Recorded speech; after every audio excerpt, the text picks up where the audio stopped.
নমস্কার বন্ধুরা, কেমন আছেন সবাই? আমরা ভালো আছি, আশা করছি আপনারাও ভালো আছেন। নন্দনে শাশুড়ি বৌমার বন্ধন পরিবারে আপনাদের আরও একবার স্বাগত জানাই। আজ চলে এসেছি মামুনির হাতের একটা দারুণ স্বাদের রুই মাছ ফুলকপি আলু ঝোল দেখাবো বলে।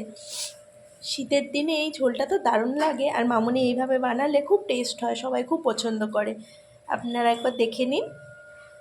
এমন কিছুই মশলাপাতি লাগে না, অথচ খেতে খুব টেস্ট হয়। চলুন তার জন্য আমরা কি কি নিয়েছি দেখিয়ে দিই। প্রথমে ফুলকপিটা আমরা একটু বড় বড় করে কেটে লবণ হলুদ দিয়ে একটু হালকা করে ভাপিয়ে নিয়েছি। আর এখানে পাতলা পাতলা করে আলু কেটে একটু হালকা ভাপিয়ে রেখেছি। নিয়েছি কিছুটা ফ্রেশ জ্যান্ত রুই মাছ, ভালো করে ধুয়ে পরিষ্কার করে লবণ হলুদ মাখিয়ে নিয়েছি। আর এখানে লাগবে আমাদের হলুদ গুঁড়ো, জিরে গুঁড়ো, ধনে গুঁড়ো, কাশ্মীরি লঙ্কার গুঁড়ো, আর লাগবে সর্ষের তেল, লবণ, চিনি আর সামান্য পাঁচফোড়ন। আর এদিকে লাগবে আমাদের কিছুটা চেরা পেঁয়াজ, একটু টমেটো কুচি, দুটো চেরা কাঁচা লঙ্কা, একটু গ্রেট করা আদা আর একটু ধনেপাতা কুচি। চলুন তাহলে এই দারুণ স্বাদের রান্নাটা আপনাদের সাথে শেয়ার করি। এইভাবে করে দেখবেন একবার, খুব ভালো হয় খেতে। ভিডিওটা কিন্তু স্কিপ না করে দেখতে থাকুন। দেখুন বন্ধুরা, মাছগুলো ভাজার জন্য মামনি কড়াইয়ে সর্ষের তেল দিয়ে ভালো করে গরম করে নিয়েছে। এবার লবণ হলুদ মাখিয়ে রাখা মাছগুলো তেলের মধ্যে দিয়ে দিচ্ছে।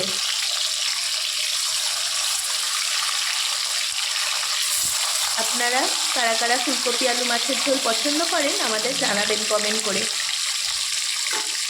আর এইভাবে বানালে তো আর কথাই নেই, সেদিন বাড়িতে ভাত সবাই আরও বেশি চাইবে। আপনারা অবশ্যই ভিডিওটা স্কিপ না করে দেখতে থাকুন আর এই প্রসেসে একবার বানিয়ে দেখবেন। সবাই বলছি সত্যি কথা, খুব পছন্দ করবে। দেখুন মাছগুলো মামনি দিয়ে দিল। এবার মাছগুলো লাল লাল করে এপিট ওপিট করে ভেজে নেবে। আসুন ভাজে নিয়ে দেখাচ্ছি। এই দেখুন বন্ধুরা, এদিকে তো মাছগুলো ভাজা হচ্ছে লাল লাল করে। এবার এদিকে মামনি একটা কড়া বসিয়ে দিয়ে অল্প করে তেল গরম করে নিয়েছে সর্ষে। এবার ভাপিয়ে রাখা ফুলকপিটা তেলের মধ্যে দিয়ে একটু লাল করে ভেজে নেবে।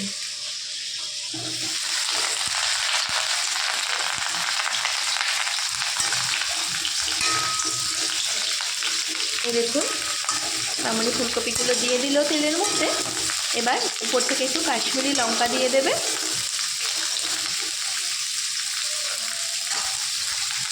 এভাবে ফুলকপিগুলো ভেজে দেখবেন, ফুলকপির একটা যে গন্ধ থাকে সেটাও থাকবে না, আর ফুলকপি ভাজাটা খুব দারুণ একটা সেন্ট বেরোয়। দিচ্ছে সামান্য কাশ্মীরি, সামান্য হলুদ গুঁড়ো, আর দেবে একটু লবণ।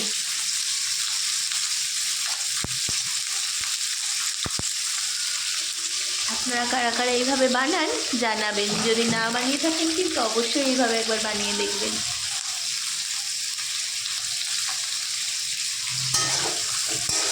লবণ দিয়ে দিল 1 চিমটে। এবার ফুলকপিটা ভালো করে ভেজে নেবে লাল করে। ফুলকপি ভাজার একটা কালার দেখবেন চেঞ্জ হয়ে আসে, আর গন্ধ একটা বেরোয় ফুলকপি, সেই সময় বুঝতে হবে ফুলকপিটা ভাজা হয়ে এসছে। এদিকে দেখুন মাছগুলো এক পিঠ ভাজা হয়ে গেছে। এবার উল্টে দিয়ে অপর পিঠগুলো ভেজে নেবে মামনি। এই দেখুন বন্ধুরা, এদিকে ফুলকপিগুলো কি সুন্দর লাল লাল করে ভাজা হচ্ছে। অন্যদিকে মামনি মাছগুলো তুলে নিয়ে ওই মাছের তেলেই দিয়ে দিচ্ছে সামান্য একটু পাঁচফোড়ন, দিয়ে দিচ্ছে গ্রেট করে রাখা আদা, আর দিয়ে দিচ্ছে চেরা পেঁয়াজটা। আপনারা ভিডিওটা স্কিপ না করে দেখতে থাকুন। এইভাবে অবশ্যই একবার ফুলকপি আলু রুই মাছের ঝোল বানিয়ে দেখবেন বাড়িতে। ফুলকপি আলু মাছের ঝোলটা দ্বিগুণ টেস্টি হয়। অনেকেই আদা রসুন বাটা ব্যবহার করেন, কিন্তু রসুন দিলে ফুলকপির যে একটা নিজস্ব গন্ধ সেটা থাকে না, তখন একটু অন্যরকম লাগে।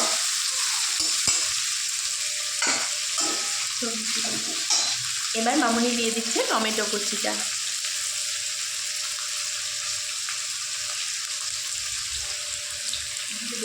এদিকে ফুলকপিগুলো ভাজা হয়ে এসছে। মামনি দিয়ে দিল টমেটোর উপর একটু লবণ। টমেটোর উপর লবণটা দিলে টমেটোটা তাড়াতাড়ি সফটও হয়ে যায় আর মিশিয়েও যায় তরকারির সাথে তাড়াতাড়ি।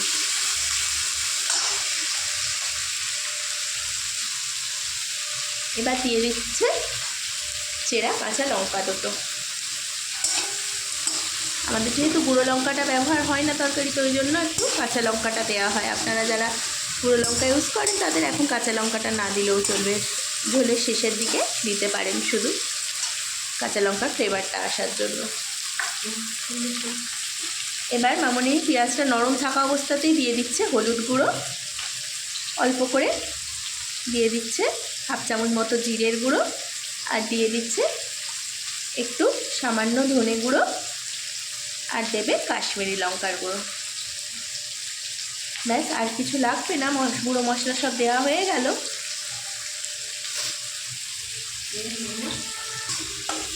এই দেখুন বন্ধুরা, মামনি গুঁড়ো মশলাটা পেঁয়াজের সাথে ভালো করে মিশিয়ে নিল। এবার যাতে মশলাটা নিচ থেকে ধরে না যায় তার জন্য দিয়ে দিচ্ছে সামান্য একটু জল। মশলাটা কষানোর জন্য যতটুকু জল লাগবে আর কি সেটুকুই দিল। এবার মশলাটা ভালো করে কষিয়ে নেবে, মশলার কাঁচা গন্ধটা যাওয়া অবধি আর মশলাটা থেকে তেল ছাড়া অবধি একটু আমাদের কষাতে হবে মশলাটা। এদিকে ফুলকপিগুলো ভাজা হয়ে এসেছে, কি সুন্দর দেখুন লাল লাল করে। এইভাবে আপনারা ফুলকপিগুলো ভাজবেন, তাহলে দেখবেন ঝোলের টেস্টটা খুব ভালো আসে।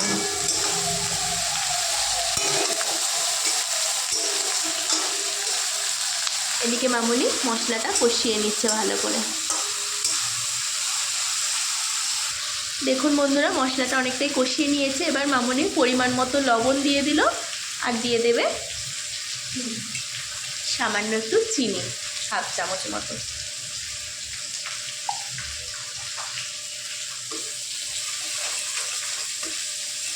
দেখুন মশলাটা থেকে তেল ছাড়তে লেগেছে, মশলার কাঁচা গন্ধটাও চলে গেছে। এদিকে ফুলকপিগুলো আমাদের ভাজা হয়ে গেছে খুব ভালো করে। ফুলকপিগুলো এইভাবেই ভাজবেন, তাহলেই কিন্তু ঝোলের টেস্টটা আরও বেশি আসে। এদিকে মশলাটা কষিয়ে নিয়ে মামনি ভাপিয়ে রাখা আলুটা দিয়ে দিচ্ছে।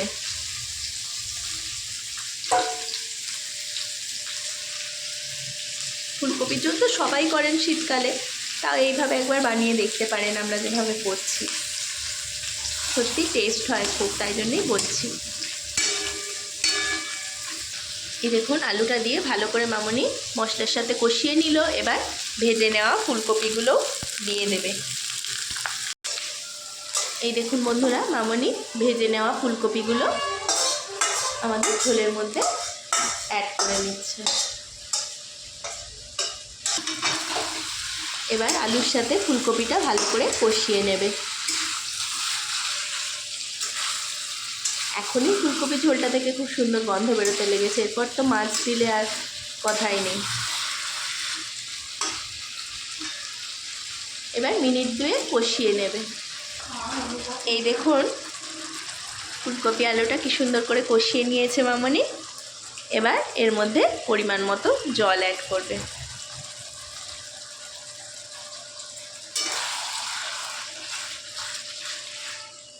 মামনি এবার জল দিয়ে দিচ্ছে। ফুলকপিটা তো ভাপিয়ে নিয়েছে, আলুটাও ভাপানো আছে, আর ভাজার হয়ে গেছে ফুলকপিটা। এবার খুব যে বেশি জল লাগবে না, শুধু ফুলকপিটা যেটুকু সিদ্ধ বাকি হতে আছে ওটুকু হবে, আর মাছগুলো ঝোলের মধ্যে ফুটে মিশবে, সেটুকু পরিমাণ বুঝে আপনারা জলটা অ্যাড করবেন। মামনি পরিমাণ মতো জল দিয়ে দিল। এবার উপর থেকে ভেজে রাখা মাছগুলো দিয়ে দেবে। এই দেখুন বন্ধুরা, জল দিয়ে ফুট ধরেছে। মামনি মিনিট 2-এর জন্য ঢাকা দিচ্ছে। যে ফুটটা ভালোভাবে এসে যাবে তখন মাছগুলো দেবে। এখন আসলে মাছগুলো দিয়ে দিলে মাছগুলো ফুলকপি আলুর সঙ্গে হতে হতে বেশি সিদ্ধ হয়ে যাবে, তখন আর মাছের টেস্টটা ভালো লাগে না। এই দেখুন বন্ধুরা, 2 মিনিট পরে মামনি ঝোলটা খুলে নিয়েছে। এবার ভেজে রাখা রুই মাছগুলো দিয়ে দিচ্ছে। ভিডিওটা স্কিপ না করে দেখুন, ঝোলটা শেষে দেখবেন কি সুন্দর হয়েছে। ভাজা মাছগুলো দিয়ে দিল। এবার মাছগুলো একটু ঝোলের মধ্যে ডুবিয়ে দিয়ে উপর থেকে দিয়ে দেবে ধনেপাতা কুচিটা।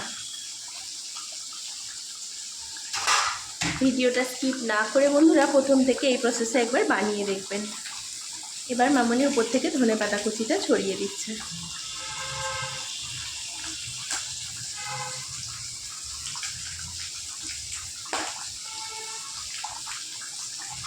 দিয়ে দিল ধনেপাতা কুচিটা। এবার আর মিনিট 1-2 জন্য ঢাকা দেবে, আর একবার মাছটা ঝোলে ফুটে ঝোলের টেস্টটা ভালো আসবে তার জন্য। চলুন 2 মিনিট পরে দেখাচ্ছি। এই দেখুন বন্ধুরা 2 মিনিট পরে চলে এসেছি। আমাদের ঝোলটা একদম রেডি হয়ে গেছে। কি সুন্দর কালার চলে এসছে দেখুন। মামনি সব একবার টেস্ট করে দেখে নিল, সব ঠিকঠাক আছে। আর দারুণ একটা গন্ধও বেরোচ্ছে ঝোলটা থেকে। আর যেতেই অনেক ভাত খাওয়া হয়ে যাবে সবার। এই প্রসেসে সবাই একবার বানিয়ে দেখবেন অবশ্যই। চলুন, ঝোলটা হয়ে গেছে মাছের, আমরা পরিবেশন করে নিয়ে আবার দেখাবো। এই দেখুন বন্ধুরা মামনির হাতের অপূর্ব স্বাদে ফুলকপি আলু রুই মাছের ঝোলটা একদম রেডি, আমরা পরিবেশন করে দিয়েছি। দেখুন তো কেমন হয়েছে। দেখতে তো দুর্দান্ত হয়, দারুণ একটা স্মেল বেরোয়, আর খেতেও খুব টেস্টি হয় এই ঝোলটা। গরম ভাতের সাথে শীতকালে দুপুরে এরকম একটা মাছের ঝোল থাকলে আর কিছুই লাগে না। ফুলকপি তো আমরা কম বেশি সবাইকে পছন্দ করি। এইভাবে ফুলকপিটা যেভাবে দেখালো মামনি ওইভাবে ওই প্রসেসে একবার মাছের ঝোল বানিয়ে দেখবেন। তার জন্য ফ্রেশ রুই মাছটাই বেশি ভালো হয়। আপনারা বাজার থেকে একটু ফ্রেশ রুই মাছ আনিয়ে এইভাবে অবশ্যই মাছের ঝোলটা ট্রাই করবেন, দেখবেন সত্যিই সবাই খুব ভালো বলবে। আর এরকম একটা মাছের ঝোল কেই বা না পছন্দ করে থাকবে। রান্নাটি কেমন লাগলো অবশ্যই আমাদের কমেন্ট করে জানাবেন। আর যদি ভালো লেগে থাকে বাড়িতে আপনারাও ট্রাই করবেন, দিয়েও আমাদের জানাবেন কেমন হলো। রান্নাটি ভালো লাগলে লাইক, সাবস্ক্রাইব এবং শেয়ার করে দেবেন। ফেসবুকে আমাদের পেজটিকেও অবশ্যই ফলো করে নেবেন। ভিডিওটি এতক্ষণ ধরে দেখার জন্য আপনাদের অসংখ্য ধন্যবাদ আর অনেক ভালোবাসা। আজ তাহলে আসি, আবার দেখা হবে অন্য কোনো দিন অন্য কোনো নতুন রেসিপি নিয়ে। ততক্ষণ আপনারা ভালো থাকুন, সুস্থ থাকুন। রান্নাটি ভালো লাগলে লাইক করতে কিন্তু ভুলবেন না। একটা লাইক, একটা কমেন্টে ভিডিও বানাতে মোটিভেট হই।